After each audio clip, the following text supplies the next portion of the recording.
আপনার সাথে এখানে লেকের পারে বসে আছি ম্যাডাম, কি সুন্দর মনোরম পরিবেশ। আরে আমার প্রেমিকারে নিয়ে যদি একটাবার এখানে আসতে পারতাম। আমার প্রেমিকার খুব শখ আমার সাথে লেকের পারে বসবে, চটপটি ফুচকা খাবে, সময় কাটাবে। আহা, রাজীব,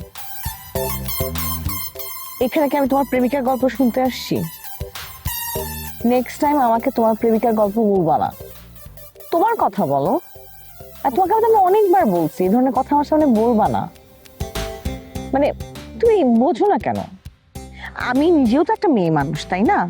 ভুল হয়ে গেছে ম্যাডাম, আবেগের বশে অনেক কথা বলে ফেলছি আপনারে।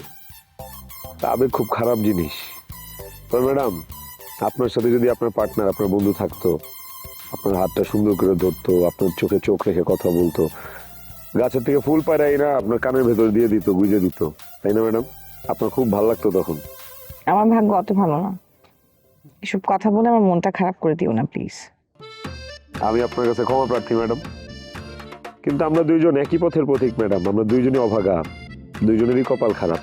মনের মানুষ কাছে নাই, কাছে থাকলেও কাছে যাইতে পারতেছি না। অদৃশ্য একটা দেয়াল, অলিখিত ধরাবাধার মধ্যে দিয়ে পার করতেছি জীবনটা ম্যাডাম। চুপ করো রাজীব, আমাকে একটু প্রাকৃতিক সৌন্দর্য উপভোগ করতে দাও। করেন প্রাকৃতিক সৌন্দর্য। ম্যাডাম, আপনার জন্য স্পেশাল ফুচকা বানিয়ে নিয়ে এসেছি, খাইবেন আর মজা নেবেন। এই ফুচকা তো নিলাম, চটপটি তো নিলাম না। চটপটি পার্সেল করে দাও। থ্যাংক ইউ ম্যাডাম, আপনি খাইতে থাকেন, আপনার জন্য আমি পার্সেল রেডি করে নিয়ে আসতেছি। তোর তো ব্যবসা বাইরে গেল রে। জি স্টপ, আপনার দোয়া। তুমি খাবা বানায় দিব? আচ্ছা আগে তোমাকে বানায় দিই। কয়টি ফুল আর অনেক পাতা নিয়া কি ফুল? হে বদি, আমি সারা রাত ঘুমাইতে পারিনি রে। তুই সারা রাত ঘুমাইতে পারস, তাই আমি কি করবো? হ্যাঁ, তুই তো দিনের অর্ধেক বেলা ঘুমাই থাকস, তোর তো রাত্রে বেলা ঘুমানোর দরকার নাই। দিনের বেলা আমি ঘুমাই না, আমারে কাম করে খাইতে হয়। তুই তো কোনো কাম করস না, জুল মতলের লগে দাবা খেলস, দুপুরের খাওয়ানটা সাইরা তারপরে পড়স। আমার ভাগ্যে তো এরকম শ্বশুর বাড়ি নাই রে। কেন, তুইও তো ফুলমতি খেলার বাসায় গিয়া মাগনা মাগনা খাই আসস। ফুলমতি খেলা আমার বিচার দিচ্ছে। আমার বিরুদ্ধে কমপ্লেইন করা ফুলমতির অভ্যাস হয়ে গেছে, তুই ওর কথা কানে নিবি না। আচ্ছা ঠিক আছে, রাত্রে ঘুম আসে নাই কেন, কইলি না তো, ক। বাসার মধ্যে সার পোকায় বাসা বাঁধছে, সার পোকার কামড়ে সারা রাত ঘুমাইতে পারি নাই, তাই কালকে ওষুধ নিয়েছি। একদম ঠিক কাজ করছো, তার ঠিক কথা কইছস। ঘরের ভিতরে মনে হয় সার পোকার খনি ঢুকছে, বিছানায় শুইলেই দৌড়ে আসে, কামড়ে এবার সব শেষ করে দিতেছে। বাসায় আজকে সার পোকা মারার ওষুধ দিতে হইব। হ্যাঁ, তারপর দরজা জানলা বন্ধ করে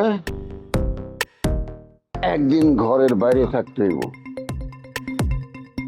তুই তো খালার বাসায় চলে যাবি, আমি কই থাকবো? হ্যাঁ, তুই তো শ্বশুর বাড়িতে একবেলা থাকবার পারবি না, আমি ফুলমতির বাসায় চলে যাব। আর এবার থাকতে পারবো না কেন? থাকতে পারবো, আঙ্কেল তো কোনো সমস্যা না, সমস্যা হইলো নূরজাহান। নূরজাহান তো মানবো না, তখন কি করবো? সুযোগ মতো নূরজাহানের পা ধরে ফেলাইবি। ছাগলের মতন কথা কসকে? হ্যাঁ, একবেলা তার বাসায় থাকার জন্য কি তার পা ধর তুইব? হ্যাঁ, তুই মানুষ হবি কবে? আজ বাদে কাল তোর বউ হইব, এখন থেকেই পাও ধরার প্র্যাকটিস কর। বিয়ার পর তো মাঝে মধ্যে পাও ধরনই লাগবো। কোনো দরকার নাই, পা ধইরা সংসার করার কোনো ইচ্ছা আমার নাই। একটা লাঠি দিয়া ঘরের থেকে বাইর করে দিব। যেই বউ পা ধইরা বস মানাইতে হয়, সেই বউর আমি তালাক দিয়ে আরেকটা বিয়ে করব।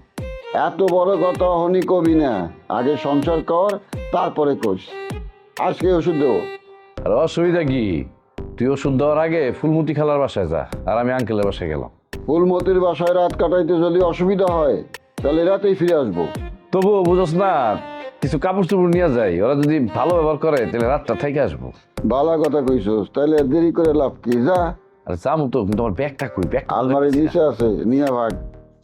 আলমারির নিচে রাখছস কে আবার? হ্যাঁ, সর।